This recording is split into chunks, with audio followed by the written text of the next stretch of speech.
Hi there. If you're interested in knives, you may be interested in this video where I would like to show you a new acquisition that I made, and that will be the Cold Steel Formax, a giant knife. If you like the idea of a giant knife that is still easy to use and comfortable to carry, then stick to this video and I will tell you more about it. Thank you.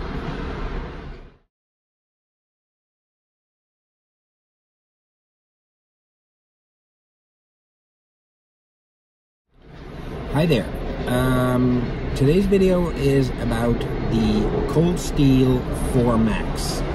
Probably one of the largest and heaviest and most bizarre production knives out there. It's a big knife. It's definitely a big knife. It's a folder that can be folded, that has the Triad lock by Cold Steel. The Triad lock is a mechanism that is supposed to be one of the toughest locking systems for folding knives, and it works more or less like this. I will try to show you. The blade, see the blade moving, has this kind of hook in the back, and the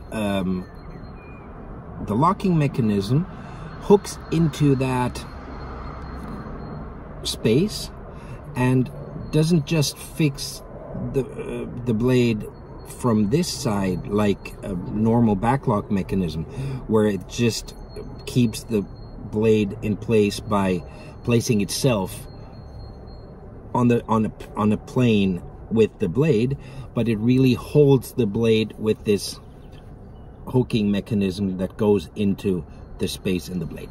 Well, it's there are other videos where they showed them to you. I think on the website, on the Cold Steel website, there are images that show this to you, and that explains it a little better than I can do it. So why buy a huge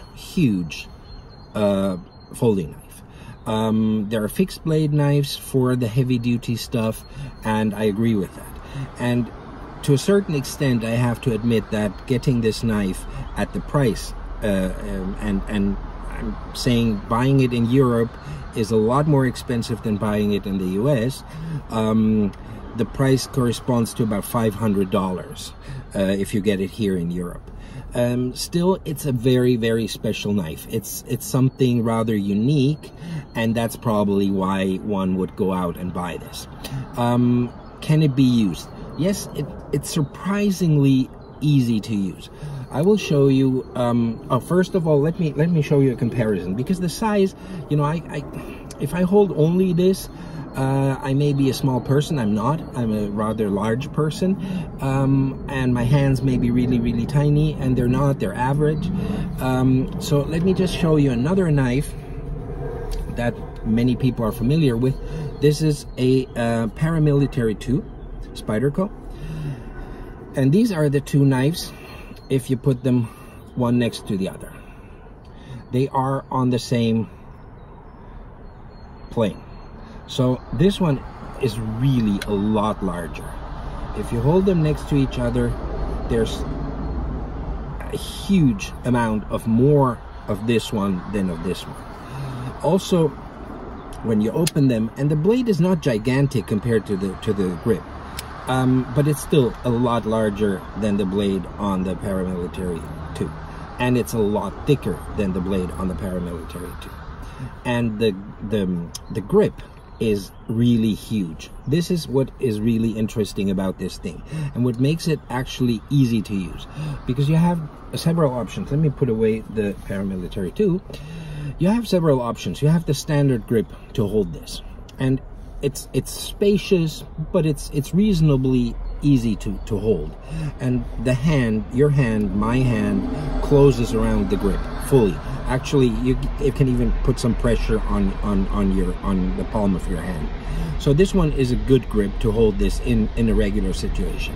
On the other hand, you have this choil here where you can grip forward and get very close to the start of the blade. Not onto the blade, but very close. So for fine work, for carving and things like that, this is a beautiful, beautiful hand position. If you want to use this knife as you can use it, for example, to hack or to chop something, then there are these contours, and you can actually grip it like this, or even go back to this space, like a 3-finger grip. Will put your ring finger onto this ramp and keep it quite safe, and you can really hack with this. You can chop with this.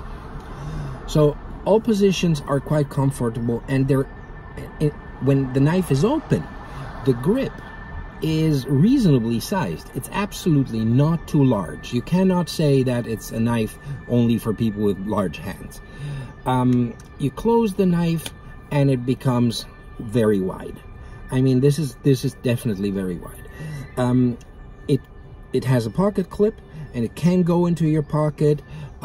It sticks out a little bit, not really much. It's not a deep carry pocket clip, but it's a reasonably sized exposed part, and it does fit into your pocket. What I can say is the weight of about 300 grams. It's big. It's big and it's heavy. So if you put it in your pants, you feel that it's there. You definitely do feel that it's there. But it's not something that you can say is permanently annoying or really bothers you all the time. And you do know that you have something with you that in terms of folding knives is more or less the ultimate thing to have. So anything life can throw at you can be handled with this knife. I would say it's more or less what you can describe as a folding survival knife. If you want to survive out there and pry open things, cut wood, and you only have one knife with you, and that knife is a folding knife, then you better hope it's this one. This will do the job, definitely. What else can I say about it? Well, it may sound strange, but actually fit and finish is fantastic. That is not the strange part, but actually it may sound strange that they did look at weight when they made this knife, because the main components, the blade related and the lock related components, are stainless steel. But for example, the liners, these liners and the back spacer, and I think the clip, are titanium. So in fact, they did try to make it as light as reasonably possible. What else can we say about this? It's really nice in terms of fit and finish. It's very well done. It's quite easy to handle. The action is great. You can if you hold your hand forward, you can drop it. It will close like this, so you can close it with one hand if you want. It's easier if you just fold it like this. There is a version of this. This is an Andrew Demko design, and there is a version that is an Andrew Demko custom knife. It's a little bit thicker, I think, and the liners are substantially thicker, but that one will cost you, I think, if you can get it anywhere, it will cost you around $1,500 most probably. So this one doesn't really become cheap, but it's definitely more convenient and an option. Oops, so thank God it was closed. An option to buy, and I suppose that it will keep its value more or less for a certain time. This is a really, really cool knife. I'm happy that I got it. I will decide in the next few months if I will really keep it. What I will do is prepare another video where I show you how I use it, and really to show you that it can be used not as a lightweight EDC knife, but as a heavy-duty outdoor folding knife. I hope you liked it. Click subscribe if you want to see more of this. I have to say this is my first video in English. Most of my videos are in German. I will try to make more videos in English if it's about things that are of general interest, and so it may still be worth subscribing and giving me a thumbs up. Thank you very much, and see you here soon. Bye bye.